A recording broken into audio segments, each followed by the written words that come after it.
Shalom in Islam. Call me Allah. Just want to say peace and blessings to everyone out there. And today what I'm going to do is I'm going to prove or make it very clear, utterly clear. And by the way, I'm actually in a conveyance traveling down Interstate 64 West. So bear with me. Now, and this is proof that there is a so-called strawman, a corporate fiction, a corporate construct. So, again, this is not legal advice. I do not offer legal advice. If you need legal advice, seek yourself competent counsel. And then please be advised.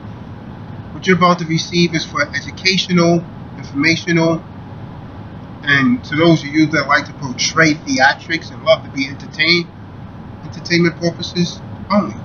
Now, the most prevalent argument in the so-called freedom community, the so-called conscious community, and so on and so forth, that one has actually probably all heard over the past few years is probably as follows. There's actually two of you, as some try to actually explain, and that is the natural being or the living soul, the physical private man or womb man, the man with the womb, that was actually created by our Creator. I don't want to use the name because many of you are not aware of that name or not entitled to use that name. So I'm gonna refrain from using that name in a lot of videos. So that was actually the physical private man or womb man that was actually created by the Creator and procreated by your father and mother when you was actually born. And we will call this the natural being. And I don't like to use that phrase natural person like a lot of Moors like to use, because they don't have a clear understanding of the etymology of words in law. Because when you use person, it doesn't matter if you put natural in front of it. If you say a natural person, well, a person in law is a fiction. It is a corporation. So you're just utterly saying a natural corporation. Do you understand? So within this lecture, we will use the term natural being or living soul. Do you understand? So this is not the same as the natural person that many Moors use, because I'm going to hit you with something. I'm going to say this to a lot of you Moors. Many of you who think you know, and this is not an attack, but you don't have right knowledge. You go into these lodges, and they're not really teaching you right knowledge. They're just merely benefiting off of your participation in the monthly dues and, not really giving you the proper knowledge that you actually need to be able to swim in the sea of commerce and not drown. Now, we don't use the term natural person because not everyone is a statutory person under the civil law. I am an agreed man. I am a living soul. Do you understand? So the straw man, if you will, is an artificial public entity that you represent, which is actually created by government. And I like to refer to them as de facto, existing in fact, but not legally established. Existing in fact, but not officially recognized. So they was actually created by a de facto government and therefore subject to government statutes and regulations. Do you understand? So this is called a strawman or a corporate construct or a corporate fiction, and it is a public office within an agent of the government. Now, the strawman or the corporate fiction or the corporate construct is the method by which natural beings or living souls actually interface. We are the authorized representative of the strawman or this natural person once we actually become secured party creditors, SPC.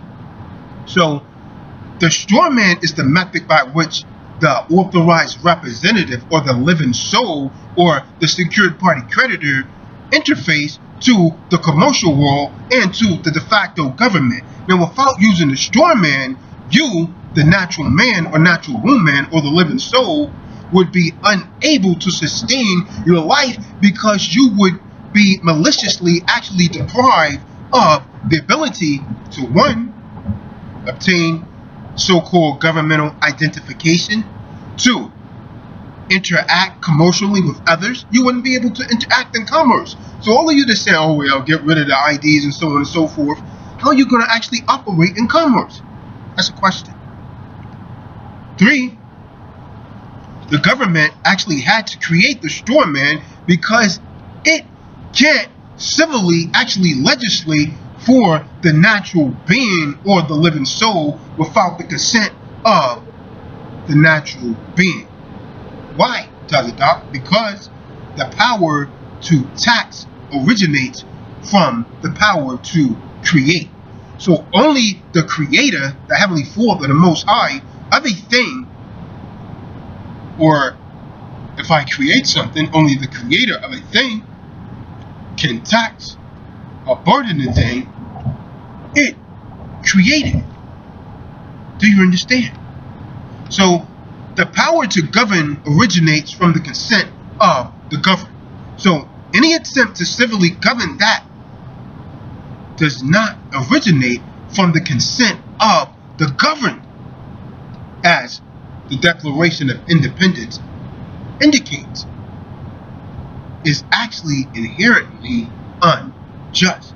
So hence, the person or the corporation who is actually subject of any civil law is created by consent of the governed.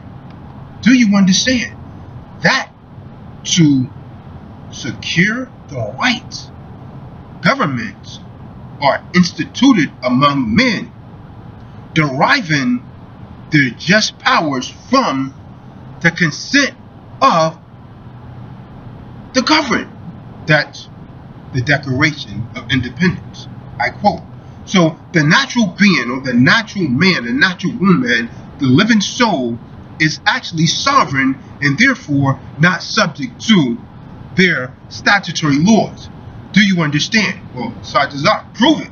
Well, I can't. Yeek Woe versus Hopkins, 118 U.S. 356, 1886. It states as follows, and I quote, sovereignty itself is, of course, not subject to law, for it is the author and source of law. But in our system, while the sovereign powers are delegated to agencies of government, sovereignty itself remains with the people. Do you understand? By whom and for whom all governments exist and act. So you work for the people. In your public servant capacity, man and woman outranks government. And the law is the definition and limitations of powers. So what the people has actually done, you created this government and you actually allow them to dictate and instill fear into you and totally control you. So the only thing that government, brothers, sisters, ladies, gents, the only thing that government can actually, what's the phrase should I use? The only thing that government can civilly legislate for tax or its own creation. So it created the straw man in order to indirectly control tax and regulate these that they refer to as human beings. And a human being is a monster. But that's another lecture. Listen to one of my earlier lectures that would actually otherwise be beyond their jurisdiction. So the first thing I do if I go into one of these public venues is to challenge subject matter jurisdiction. Now, the straw man is represented by your all capital letters name. Now some of them are getting wise, and they'll even write it in the upper and lowercase name in combination with the government license number. So the natural man, the living soul, is represented by the upper and lowercase name without any government identifying number. Do you understand? So, brothers and sisters, this lecture, this video, actually is evidence, and I will actually use evidence to prove the existence of the Strawman. So, how it is actually created, describe actually how you know you are actually filling its shoes, and describe all the consequences of filling the shoes of the Strawman. So when will, or should I say, I'll try and like give you some information by directing you to certain resources that would actually help you control, not destroy, but control the Strawman. To force the government to actually force the government to recognize its existence and suggest ways to function. Do you understand? So, brothers, sisters, the consent of this video is really nothing more than confirmation of the truths that I've been actually stating over the years. All I'm actually going to do is prove that indirectly. The Tazadaq. How do you prove that the Strawman exists? Well, nearly all statutory civil law is law of government. By government is de facto, we mean public offices within and agents of the government. So the only way you could actually become the subject of nearly all statutory civil law is to become an agent or an officer or a contractor within the government through the existence of your right to contract. Do you understand? So the mechanism by which you become part of the government under the statutory civil law is by signing up for government franchise or signing up for governmental benefits. All franchise are contracts between the grantor, which is the government, and the grantee, which is you, the private person. Do you understand? Did you hear me? I hope you hear me. So when you become subject to a franchise government within the statutory civil law, you enter into a partnership between the res or ES or public office created by your right to contract. Don't believe me? Go and check it out for yourself. Constitution, Article 1, Section 10, Clause 1, no state shall pass any law impairing the obligation to contract. So you have a right to contract. Do you understand? Do you understand?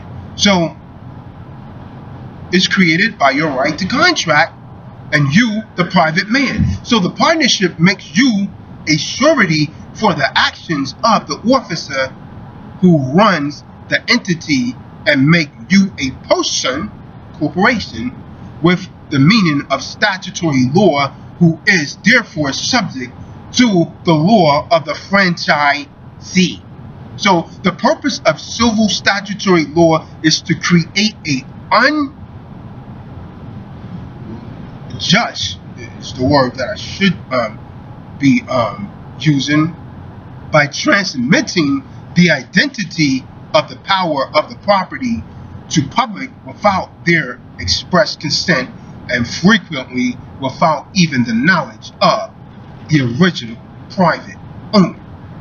Do you understand? Do you understand? Without the consent of the original private owner, which is you, the living soul. Do you understand? If you don't understand, perhaps you should get understanding and get right knowledge. So in this trustees, we would actually not advocate or endorse any misconception being taught in the so-called conscious community or freedom community. You see, the birth certificate are used by the government to create a treasury account they can make withdrawals from. Fact. Now, that you have the right to create security interests without the consideration using the Strawman and the Uniform Commercial Code. Fact. And that you can actually pay your tax bills with bills of exchange or promissory notes. That also there is any lawful commercial use you could actually put to public office that the government creates as a person, not subject to the franchisee's agreement that created the Strawman. This is all proof that the Strawman exists. And I'm going to bring this to an end. I'm not going to be too long, but I promise to be strong. So this is actually a fascinating subject that we have actually heard a lot of people talk about, but which very few, in my experience, really comprehend. Most don't. They talk little bits and pieces, but they really don't know how to break it down to you in the most simplistic form and give you right knowledge. So brothers and sisters, I'll be making another video about this in the future, so hold on to your seats, because what you're about to hear is likely to shatter a lot of the misconceptions which have evolved in your minds over the years, mainly because of the vacuum of credible information about the subject. So with that, I'm going to bring this one to a close. So watch the next video, part 2, on proof that a Strawman exists. You've been under the sounds of the voice of your Ak, Tazadaq Shah Bey, an aggrieved man. All I know is I'm just an aggrieved man. I don't claim to be anything besides an aggrieved man. So until next time, I'm going to say shalom, peace, Islam to the Moors, Hotep, Assalamu alaikum, and so on and so forth. Tazadaq South.